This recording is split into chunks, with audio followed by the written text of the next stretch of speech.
Joining me now, MSNBC political analyst Pat Buchanan, Rachel Maddow from Air America Radio, and Lawrence O'Donnell, MSNBC political analyst. All right, today some of these same pundits are trying to explain the outcome, talking about Hillary's tears and her performance at the debate. But where were they Monday? I mean, these are not issues that are new, Rachel. Right. This isn't the way that people are backpedaling and trying to explain this as some sort of, we got hit by an asteroid from outer space, and that's the only thing that can explain what happened. If you look at the last year of polling in New Hampshire, it's Hillary Clinton ahead. In the last 2% of that poll, Barack Obama pipped up. It would have been a shocker if Barack Obama had pulled it off, actually, if you looked at, if you take the long view. But we get so caught up in the minute-by-minute political coverage that all of a sudden that improbable narrative became everybody's bandwagon political story. And Lawrence, I think a lot of people in the media don't like Hillary either as a candidate, or they don't like the people on the campaign who don't treat them nicely, or they don't like the story of Hillary because it's boring and it's done. All of those things, Dan. I spent a lot of time with the media, a lot of time with Hillary's media, and a lot of times with what Pat Buchanan would think of as the liberal media.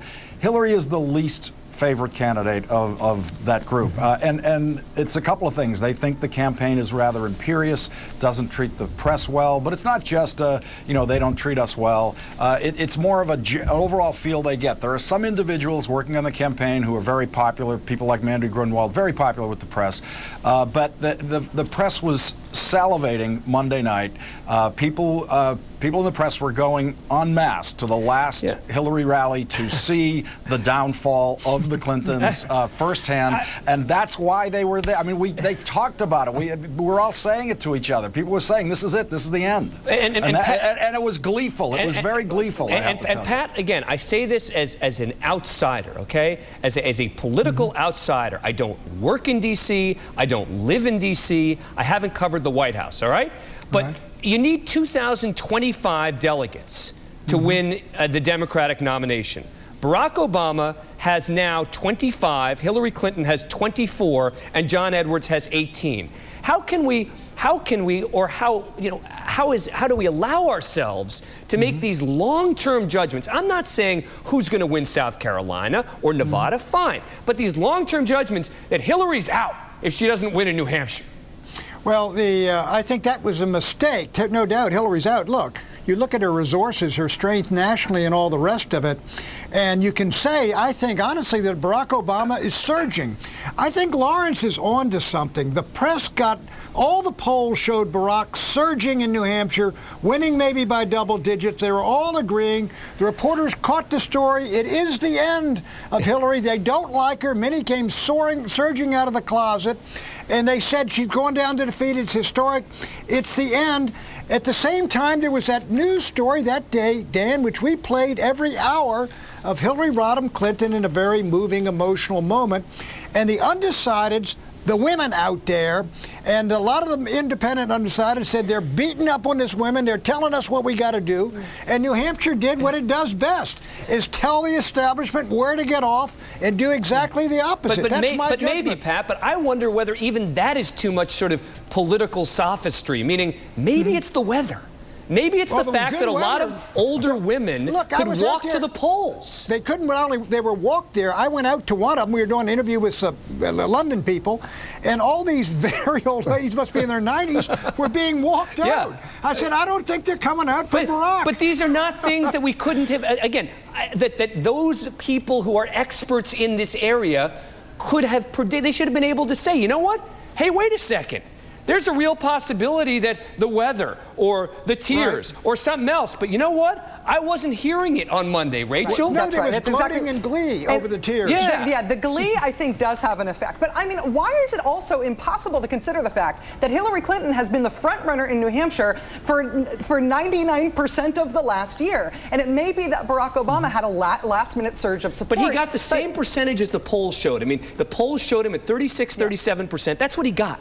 Hillary just got a lot more. Hillary got a lot more, and so you can explain that by turnout. You can explain that by last-minute media events. You can explain that by, by astrology if you want to. But ultimately, it matters. The long-term trends matter in elections. Yeah. Here's what I love is the fact that there's this in-trade betting, this futures market, that if you had placed a bet, an $100 bet on Hillary, you would have netted a $10,000 payout on winning New Hampshire. All right, and here, and this is, Lawrence, one of my favorites, is the New York Times had their Dewey versus Truman moment, and one of our very astute producers saw this last night on their website at 9:30 p.m. They had the following up. Clinton advisors privately debated how to revitalize her candidacy and calm nervous contributors and supporters as they attempt to regroup after 2 consecutive losses. I mean, you know, Lawrence, I mean, everyone was so sure she was going to lose. Including Clinton advisors, Dan. That is absolutely true. I spoke to a big Clinton contributor over the weekend, and he was getting the calls, and he frankly wasn't sure what he was going to do depending on what happened on Tuesday. There was a lot of panic in the Clinton campaign. There were some people who were very steady. I had lunch on Sunday with someone who was from the Clinton campaign. He was, I'm sorry, on Monday. He was very, very steady, but most of them were very shaky, depressed even when you would talk to them. So it wasn't just the press who got carried away with the notion that Barack was going to win. The other thing is, Barack Obama is an amazing candidate to watch. He is the best political candidate I've seen in my lifetime. That includes Bill Clinton and other successful candidates. Wow. When you go to his events, it is, you feel like you're witnessing history, and we all get kind of carried away with that. But see, but that's what we heard again, and I'm going to go to you, Pat, because you were there. That's what we heard all day on Monday, is there's no way to stop him, everyone's infected, all the people at the Hillary Clinton events are kind of, you know, dour, and they're not showing up, and it turned out that just didn't translate into votes. The wish was father to the thought, I think. They wanted her gone, and they said she's going. Yeah. It's interesting Because I got to tell you, I think people on the left and the right don't like Hillary Clinton. I mean, you've got the, you know, people on the far left who think she's too hawkish, and they simply don't like her policies. You got people on the far right who despise her far more. You know, I think that, and so, you know, people, what they don't like, Dan, that no one likes piling on, or most people don't, or kicking people when they're down, or gloating when people are crying because they're losing. Everyone has a natural reaction to that, conservative as well as liberal, and I think the reaction is what did it. Can I just one point on the issue of crowds turning out and stuff? You got these impressionistic pieces from the big mainstream media about how crowds were down for Clinton, crowds were huge for Obama, particularly with the youth. But then if you paid attention to the specific reporting out of New Hampshire in smaller publications especially, the LA Times was reporting that the exact same room on consecutive days was filled with exactly the same number of people for Obama and Clinton. And that Barack Obama, the morning before the primary, did not fill a room at Dartmouth. Well, look, I hate to say it, but this is a point that Mr. Political Outsider, made on Monday, was that I was talking to people who were covering the Hillary campaign, and they were saying they were still getting big crowds there. I mean, and I don't know what I'm talking about when it comes to politics. All right.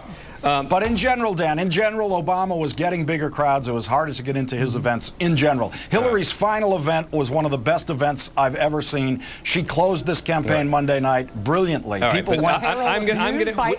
We are going to now watch. I'm going to keep my eye on all the media coverage as everyone tries to create some new narrative about tailspins and bounces and this and this and that. And all right, Pat Buchanan, thanks a lot. Appreciate it. The Bradley effect. The Bradley effect. Exactly. All right. Rachel and Lawrence are going to stick around. Come on.